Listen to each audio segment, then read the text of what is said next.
Tema 3. El feudalismo. ¿Qué vamos a aprender? Pues qué es el sistema feudal y cómo se creó el feudalismo, la sociedad feudal, la importancia de la Iglesia católica y las peregrinaciones y qué son las cruzadas. En el siglo IX se van a suceder nuevas oleadas de invasores bárbaros. Los magiares eran tribus bárbaras originarias de la zona de Hungría y van a atacar sobre todo zonas de Alemania e Italia.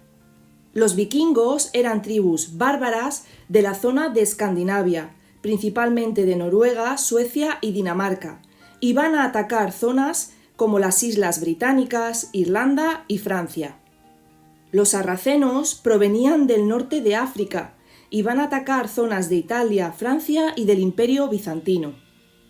La mayor parte de la sociedad de esta época eran campesinos y granjeros, los cuales no sabían cómo defenderse en contra de estos atacantes. Además, estos atacantes lo hacían de forma repentina y muy rápida. Atacaban y desaparecían rápidamente, por lo tanto no tenían muchas veces tiempo de organizar un ejército. Estos campesinos, por tanto, necesitaban protección, alguien que los defendiera. Pero es que los reyes tampoco eran muy fuertes en esta época, ya que no contaban con un ejército permanente. Por tanto, los reyes tampoco podían proteger a su pueblo. El campesinado tuvo que buscar protección en sus zonas locales, pidiendo ayuda a la gente rica y poderosa, es decir, a los nobles.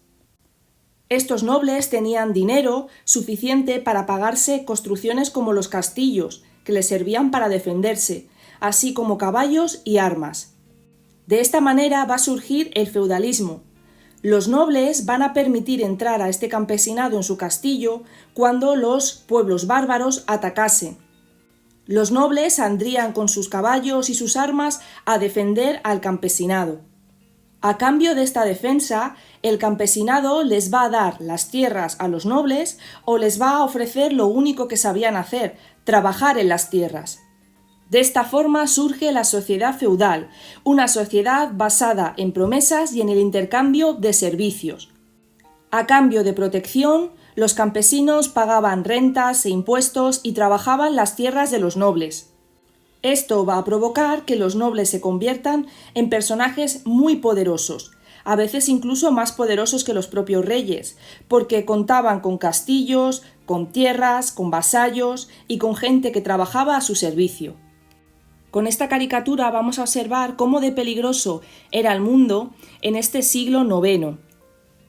Pues vaya, aprovechando la situación de inseguridad y el vacío de poder que había entre los siglos IX y X, Europa va a sufrir una segunda oleada de invasores. Los vikingos, os vamos a machacar por Odín. Los magiares, os vamos a machacar por Cirulán. Y los sarracenos, os vamos a machacar por Alá. Glup, ya están aquí los invasores. Disculpe, ¿la ciudad más cercana, por favor?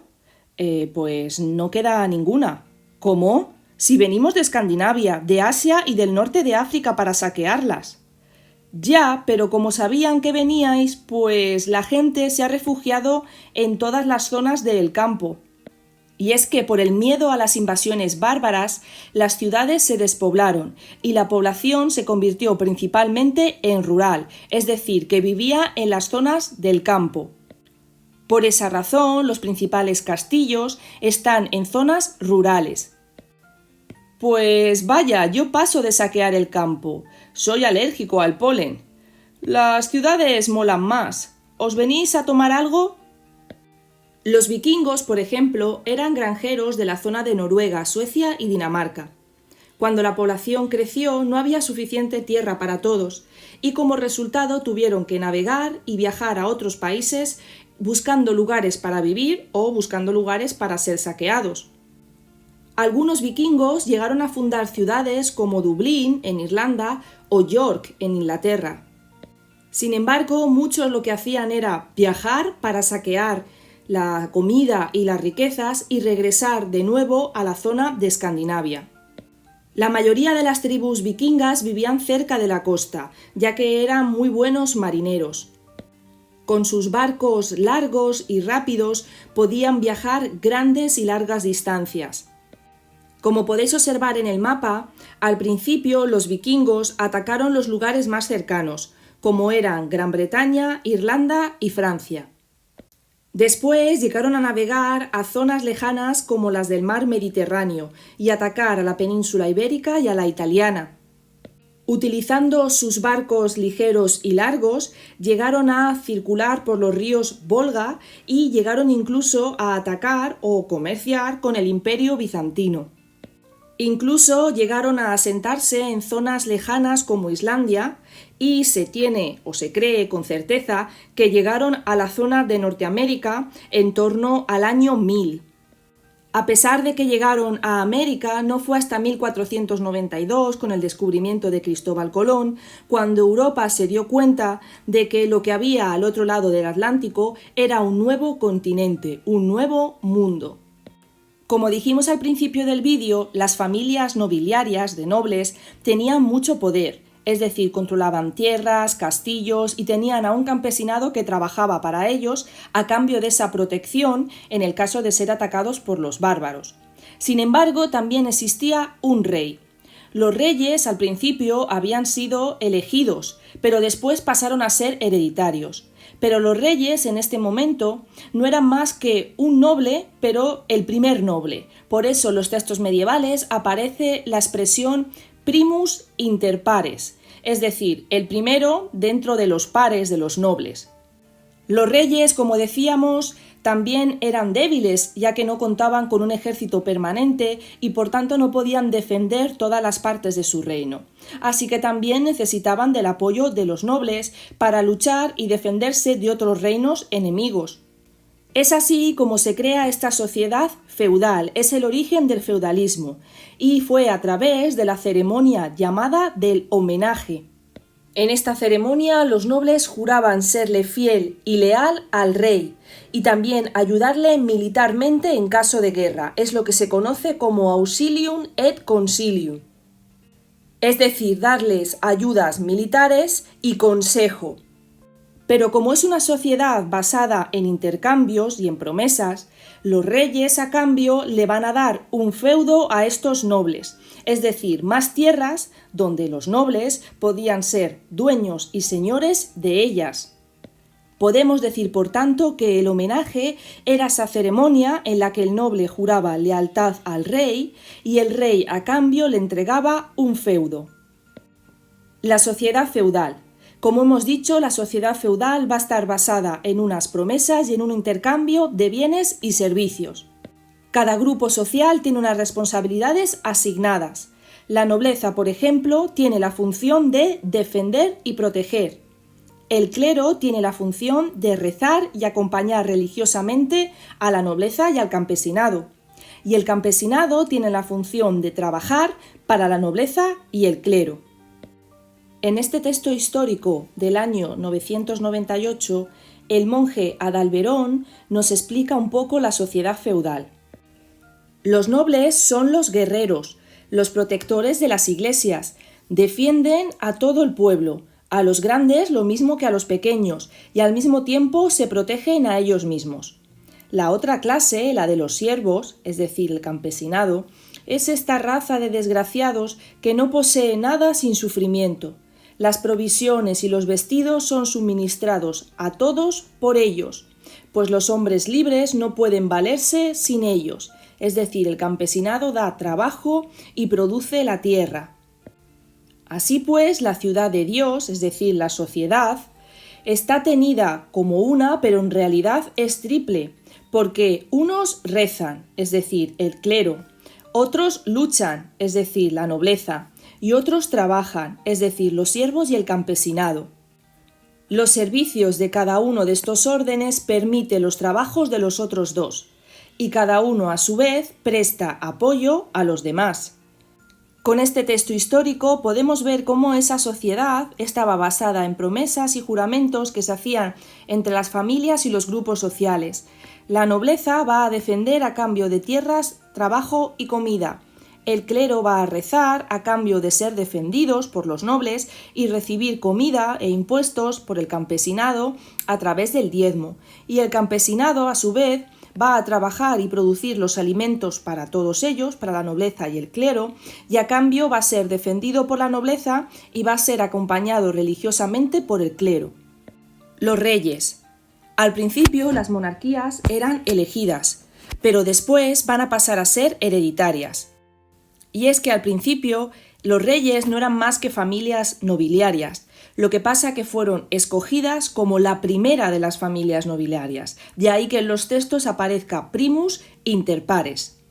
No contaban con un ejército permanente, por eso van a necesitar del apoyo de los nobles. De ahí venía la ceremonia del homenaje. El rey concedía tierras, títulos, es decir, el feudo, a un noble, y este noble a cambio juraba lealtad al rey y apoyarle militarmente, como aparecía en los textos auxilium et consilium, es decir, ayuda militar y consejo. La nobleza.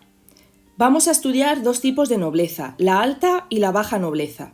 Cuando hablamos de alta nobleza son los condes, los duques, los marqueses, aquellos que están más cerca a la monarquía, a los reyes, pero recordad que eran vasallos del rey a través de esa ceremonia del homenaje. A cambio van a recibir ese feudo o tierras donde los nobles podían actuar como jueces y recaudar impuestos para ellos mismos, no para el rey, ya que esas tierras eran de los nobles. La baja nobleza son principalmente los caballeros, los calvari, esa baja nobleza que eran menos importantes y a su vez son vasallos de la alta nobleza. Es decir, juran lealtad a los condes, a los duques y a los marqueses y a cambio van a recibir tierras por parte de estos condes, duques y marqueses. Los hombres nobles desde jóvenes se les va a instruir en el arte de la guerra, a saber manejar el caballo, cazaban y también a manejar las armas. También se les instruía en cómo controlar su feudo y recaudar impuestos. Sus comidas eran abundantes y podían permitirse comer carne y pescado. Las mujeres nobles, en cambio, su objetivo en la sociedad era casarse y tener hijos. De hecho, los padres convenían el matrimonio y pasaban de obedecer a su padre a obedecer a su marido. Y si no se casaban, se metían a monjas. Se pasaban el día cuidando a los niños, cosiendo y rara vez salían del castillo. El hijo mayor de la nobleza era el que heredaba el título de conde, duque o marqués. El segundo hijo, al no heredar el título, normalmente hacía carrera militar, es decir, se formaba como caballero, pero también podía darse el caso, en el segundo o tercer hijo, que pudieran meterse al clero, para llegar a ser obispos o arzobispos. El clero o la iglesia. En la actualidad, la religión no es algo muy importante y se vive de forma privada, pero en esta época la religión y la Iglesia Católica Romana era muy importante y rica. Los reyes y la nobleza le daban tierras a la iglesia para que ésta rezase por su vida en el más allá, y la gente además pagaba impuestos a la iglesia. Esto se conocía como el diezmo, que era la 10ª parte de lo que producían. En la cúspide del clero nos encontramos con el Papa. El Papa era el líder de la Iglesia y tenía incluso su ejército privado y mandaba en los estados pontificios, es decir, hacía como de noble o señor de un territorio y tenía un poder muy poderoso para esta época que era el poder de excomulgar. La excomulgación era el poder que tenía el Papa de excluir a alguno de sus fieles de la Iglesia, es decir, apartarlo de la Iglesia y no permitirle o negarle los sacramentos, como puede ser la Eucaristía, el matrimonio, el bautismo. Diréis que no era para tanto, que bueno, que te saquen de la Iglesia no era para tanto, pero recordad que en esta época la Iglesia era sumamente importante para todos los miembros de la sociedad. En la actualidad sería algo como que alguno de vuestros amigos os bloquea del Facebook o del WhatsApp. ¡Oh, Dios mío! Pues esa sería un poco la idea de excomulgar, apartarlo de esa Iglesia católica. El clero regular. En la Edad Media mucha gente escogía servir a Dios viviendo en un convento o en un monasterio. Cuando entraban en el monasterio o en el convento tenían que hacer una serie de votos o promesas. Por ejemplo, el voto de obediencia, ellos prometían obedecer a los abades o abadesas y seguir las reglas de esas órdenes religiosas. Por eso a este clero se le conoce como clero regular. Cada monasterio pertenecía a una orden en particular, por ejemplo, la orden de los benedictinos o la orden de los jesuitas más tarde. Es decir, son una serie de órdenes que siguen una serie de reglas y por eso se llama clero regular. Otros votos que podían hacer eran el voto de castidad, es decir, no se les permitía tener relaciones sexuales y no se les tenía permitido casarse. El voto de pobreza significaba regalar todos tus bienes y a partir de entonces ya no poseías nada. Otro voto podía ser el voto de silencio. Este clero regular pasaba la mayor parte de su vida, siendo monjes y monjas, rezando unas 8 veces al día. Recordad que la función de la Iglesia era rezar en favor de la nobleza y del campesinado. También trabajaban en las huertas, cuidaban de los pobres y los enfermos. Los monasterios fueron el centro de conocimiento en esta época, porque los monjes, al estar enclaustrados, el claustro es ese patio grande que tienen los monasterios, y al vivir siempre dentro de los monasterios, además de rezar, estudiaban y copiaban a mano los manuscritos griegos y romanos. Por eso a los monasterios se les conocía como centros del conocimiento.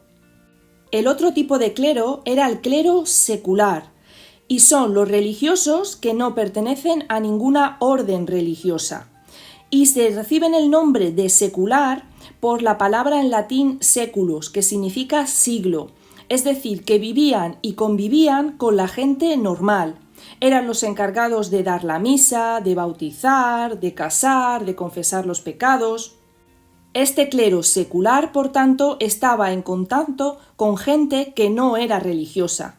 En cambio, el clero regular, al estar viviendo dentro de los monasterios, solo se relacionaba con los monjes. También podemos diferenciar un alto y bajo clero.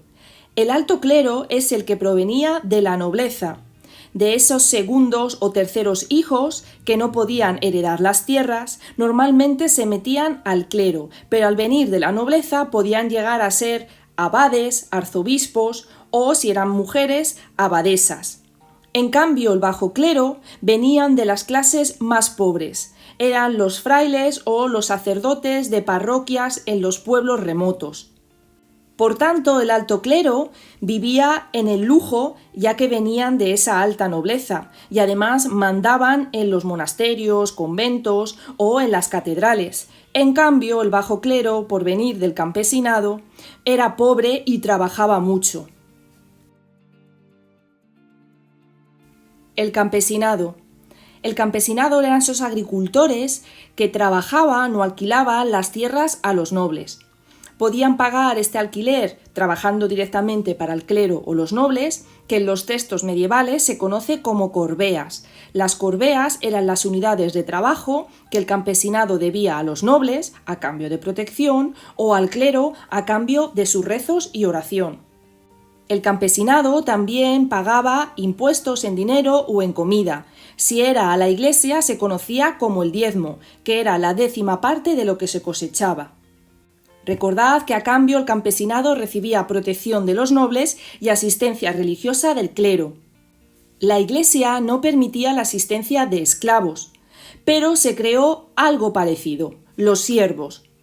Los siervos eran ese campesinado pobre que había entregado su fuerza de trabajo a los nobles y por tanto no podía abandonar nunca la tierra de los nobles sin permiso.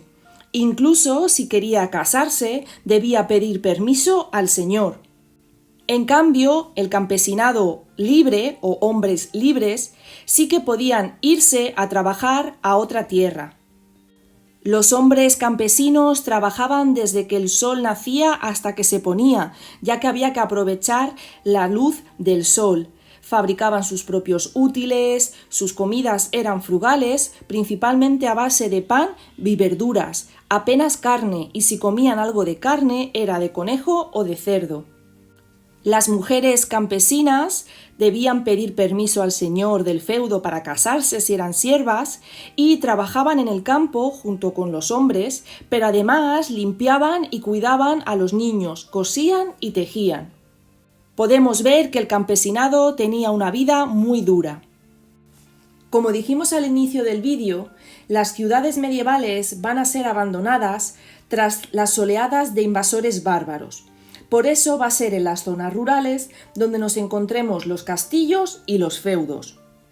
Con la ayuda de este dibujo vamos a ver las partes más importantes del feudo. Los nobles vivían en el castillo, o también llamado casa señorial. La función del castillo era defenderse, por eso podemos observar el foso que rodeaba el castillo para hacer más difícil la entrada en él, y se salvaba con ese puente levadizo. Normalmente, cerca del castillo, el señor se reservaba una parte de mansos, es decir, de tierras, y una zona de bosque conocida como la reserva. Era un territorio reservado al señor. Estos mansos de la reserva eran cultivados y trabajados por los siervos, por esos campesinos que concedieron su trabajo al señor a cambio de protección.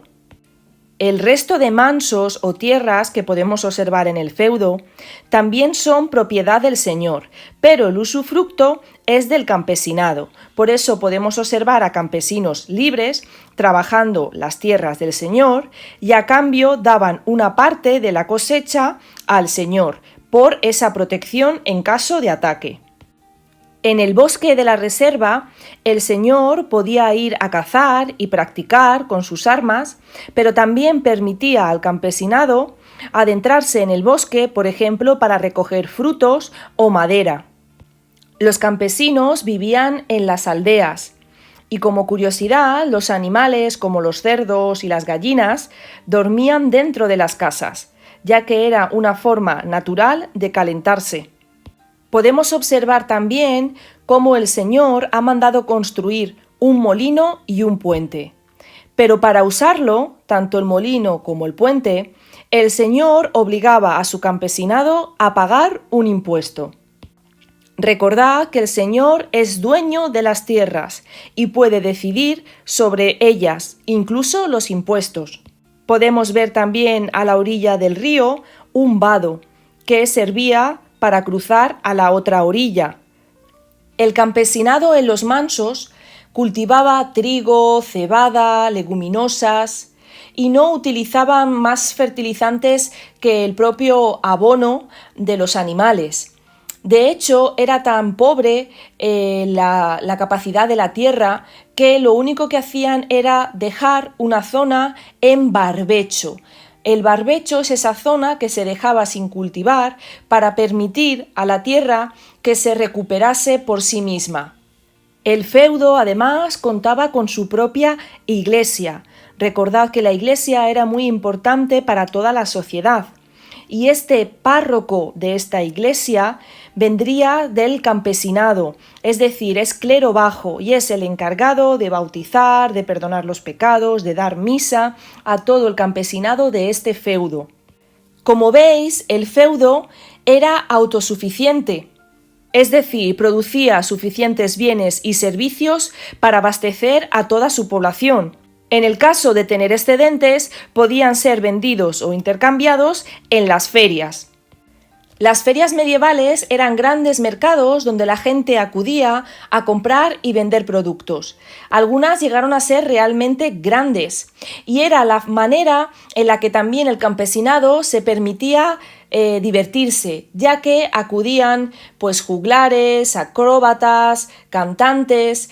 Y también la nobleza participaba en competiciones y torneos como las justas. Como dijimos al inicio del vídeo, los nobles de esta época medieval eran sumamente poderosos. Ya podéis observar que controlaban su castillo, tenían una reserva propia de mansos y de bosque, controlaban las tierras del resto de campesinados, los molinos, los puentes e incluso hasta tenían su propia iglesia dentro de su territorio. Las peregrinaciones. Son esos viajes a lugares donde yacen restos o reliquias religiosas, normalmente de un santo. Son, por tanto, lugares sagrados. En la Edad Media, ciudades como Jerusalén, Roma y Santiago de Compostela eran los lugares favoritos de peregrinación.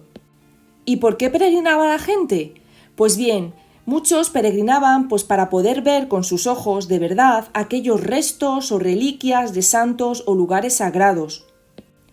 Otros lo hacían como parte de su penitencia, era una forma de pagar sus pecados. Otros lo hacían como favor a un santo, se comprometían a ir de peregrinación en el caso de que el santo a cambio le pudiese, por ejemplo, devolver la salud. Y otros muchos lo hacían por el mero hecho de viajar y ver mundo. El viaje se hacía a pie, muchas veces descalzos, o a caballo. Era un viaje muy peligroso. Al mal tiempo, los malos caminos, las enfermedades e incluso los ataques de animales salvajes, se le unían también los bandidos que podían robar y asaltar a los peregrinos.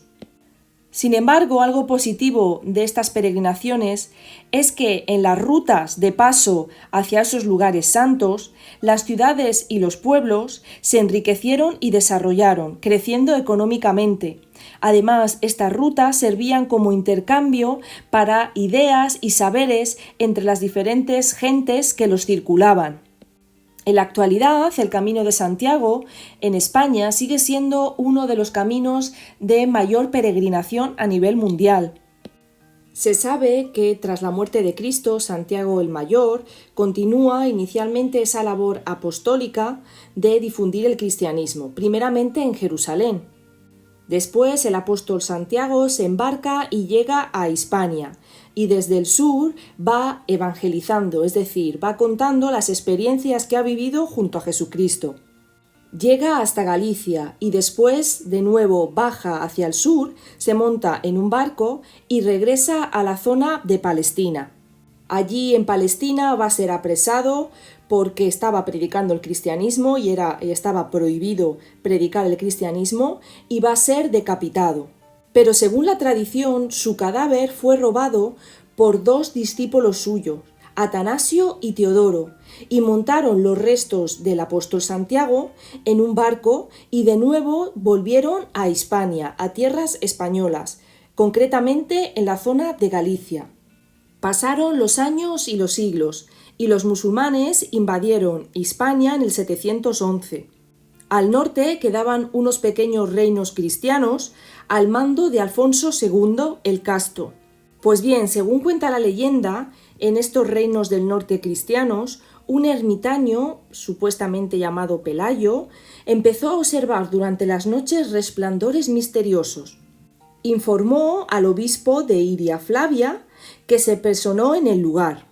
Allí encontraron un sepulcro de piedra donde se encontraron 3 cuerpos, y ellos creyeron que eran el de Santiago, el apóstol, y los 2 discípulos que le habían llevado hasta allí.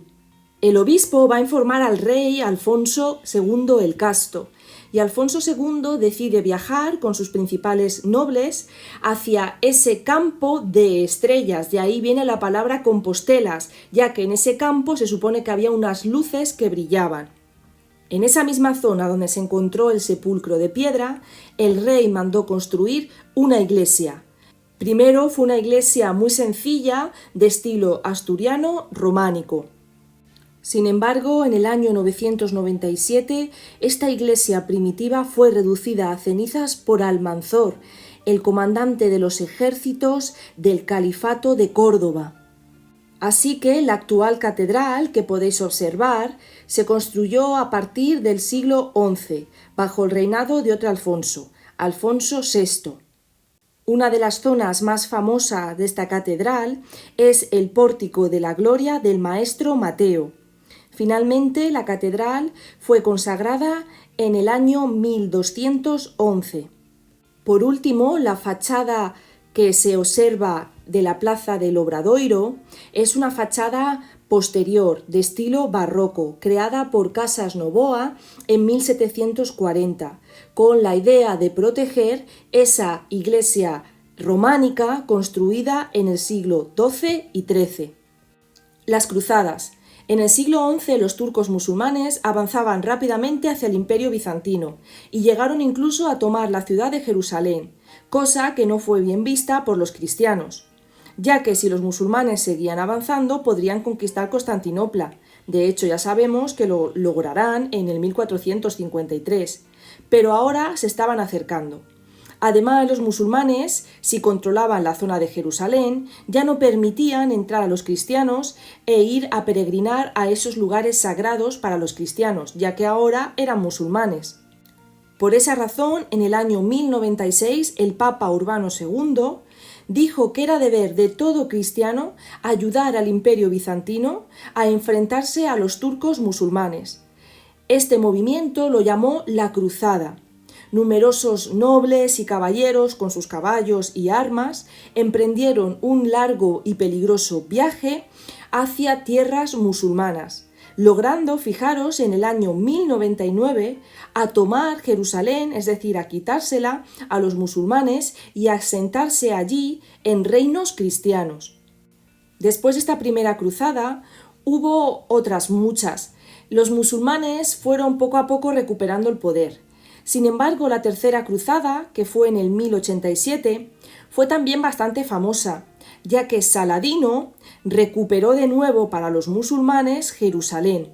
Pero lo curioso de esta cruzada es que participó el mismísimo rey de Inglaterra, Ricardo Corazón de León. Y aunque se perdió Jerusalén, Saladino prometió que iba a permitir dejar pasar a los cristianos en peregrinación. Aquí termina el vídeo del tema 2, el feudalismo.